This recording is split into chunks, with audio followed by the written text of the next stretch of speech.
Economic survey 25-26 हमें एक बहुत इंपॉर्टेंट बात बताता है। सर्वे के मुताबिक डेयरी सेक्टर इंडिया के जीडीपी में लगभग 5.5% का कंट्रीब्यूशन देता है और एग्रीकल्चर जीडीपी का लगभग 18 से 19% है। इसका मतलब यह हुआ कि एग्रीकल्चर के अंदर डेयरी का कंट्रीब्यूशन करीब 30% के आसपास है। अब अगर हम सीधी सी बात करें तो एग्रीकल्चर का टोटल बजट लगभग 1.5-2 लाख करोड़ का है।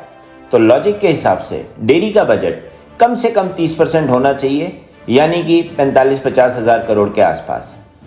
पर ग्राउंड रियलिटी क्या है?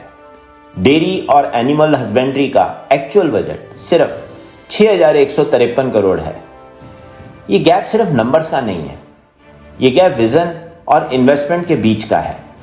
डेयरी 30% एग्रीकल्चर को संभालता है, पर बजट में उसका हिस्सा 5% से भी कम है।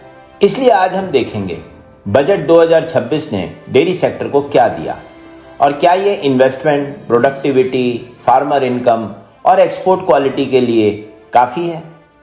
बजट 2026 में डेयरी और पशुपालन सेक्टर को एक स्ट्रॉन्ग सिग्नल दिया है। इस बार एलोकेशन सिर्फ बड़ा नहीं है, बल्कि पिछले साल से काफी ज्यादा है।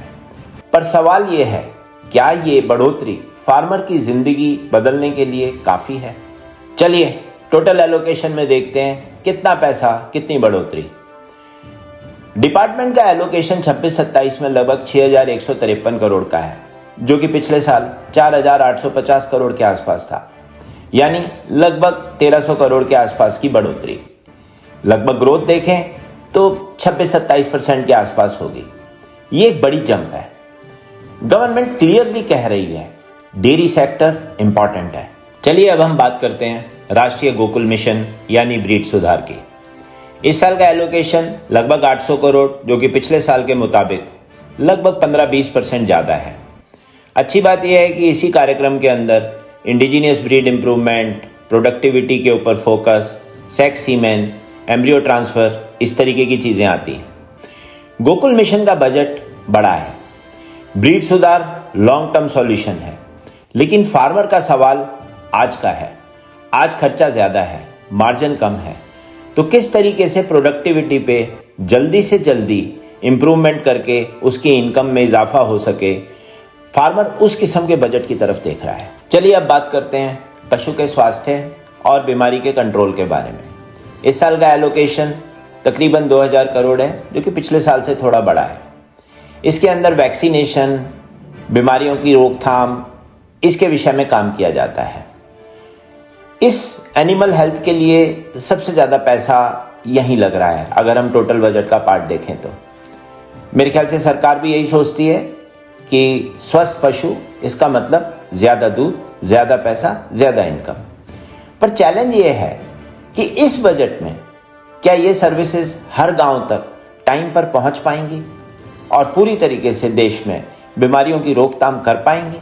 इस साल सरकार ने किसान क्रेडिट कार्ड की लिमिट 3 लाख से 5 लाख तक बढ़ाई है, जो कि एक अच्छी बात है।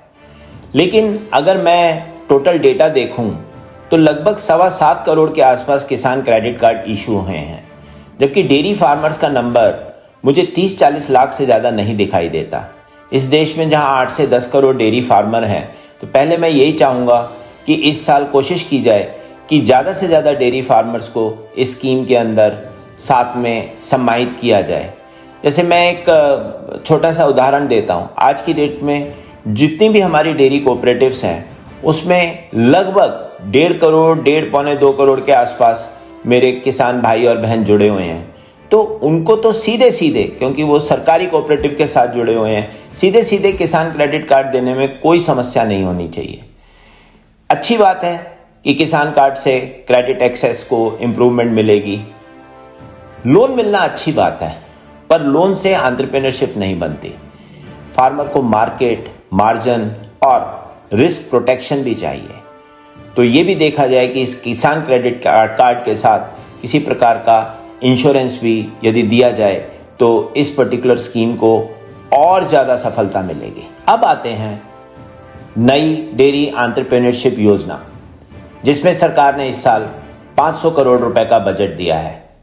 ये पहली बारी शायद एक dedicated dairy entrepreneurship focus scheme है। ये बजट के सबसे इंपॉर्टेंट अनाउंसमेंट है। पहली बार डेयरी एंटरप्रेन्योरशिप को अलग से माना गया है, पर नेशनल लेवल पर देखते हैं तो 500 करोड़ एक स्टार्टिंग पॉइंट है, सॉल्यूशन नहीं। इस बार जब हम बजट को देखते हैं तो बढ़ोतरी अच्छी है, पर रास्ता लंबा है। बजट बड़ा है, पर एम्बिशन उससे कहीं ज्यादा है। बजट 2026 ने डेयरी सेक्टर को पुश दिया है। हर मेजर हेड में 15 से 20% की ग्रोथ है, लेकिन अगर हम 8-10 crore dairy farmers, 10.25 crore milking पशु, 68 करोड़ लीटर पर डे दूध और 18 लाख करोड़ की इंडस्ट्री को देखते हैं तो क्या ये काफी होगा?